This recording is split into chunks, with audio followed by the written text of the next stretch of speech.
can you talk about what made this team so effective?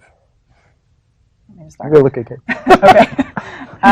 Well, so on a personal level, you know, Mike and others, the whole management team, made it a point to make sure that we were developing relationships outside of just work. So in the summertime, every Wednesday, we would have a little cookout at lunchtime. And so everybody would get together and kind of, you know, talk about something other than work for a little while.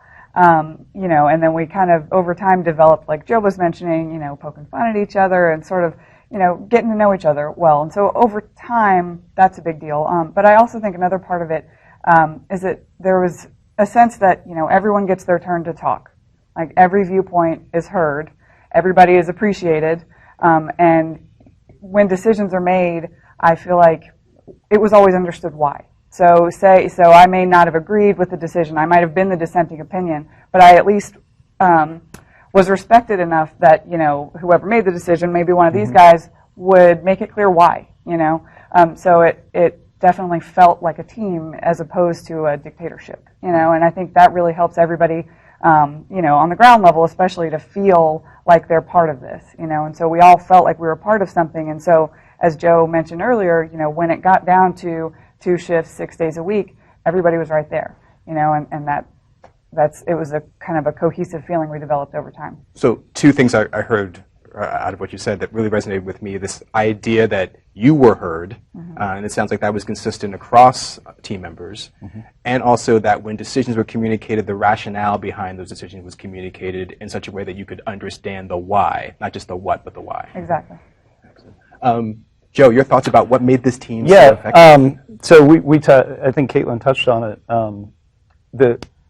Certainly from the middle to the end of the project, and you know, we're still going, so it wasn't an end, but at the end of the development and the launch, we got to a point where everybody kind of had a role, and it was a good team chemistry mix. So you can't have everybody that's like a loud talker, dominant personality, right? You can't have that. And so Mike actually had 2 deputies, Steve Hall and Diane Cheek, who were like a perfect like balance up at the upper levels of the project that would kind of like play off of Mike.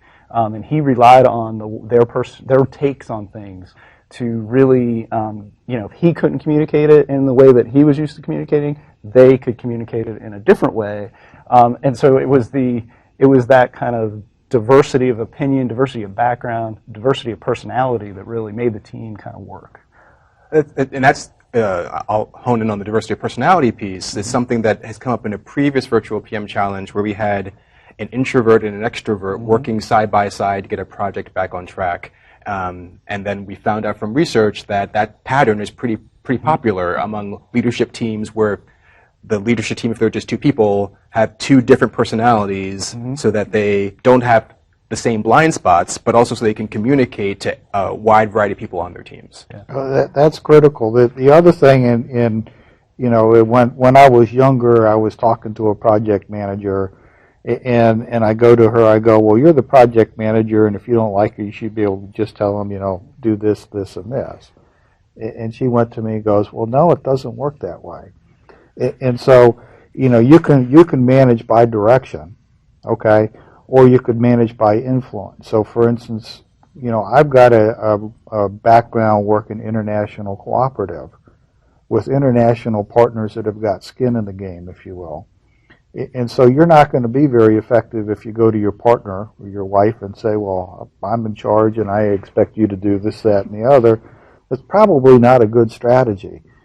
And so, not for long-term happiness. Well, no. And at the end of the day, if you're not really looking to do that and have good relationships that allow you to be successful, why bother? So leading through influence is really kind of important, that you kind of do that, and you develop consensus. And I know sometimes it was hard because I like to have consensus and I don't like to have dissent.